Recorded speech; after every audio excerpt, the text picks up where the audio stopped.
আসসালামু আলাইকুম প্রিয় দর্শকরা, আমি গত পর্বে আপনাদের দেখিয়েছিলাম কিভাবে সরিষা মাড়াই এবং ফিল্টার করা হয়।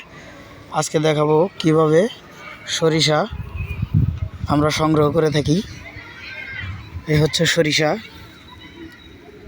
মাগি সরিষা। এগুলো আমরা হাটে থেকে ক্রয় করি এবং ক্রয় করার পরে আমরা এগুলো মাঠে এনে এভাবে শুকাই। এগুলো শুকিয়ে গেছে,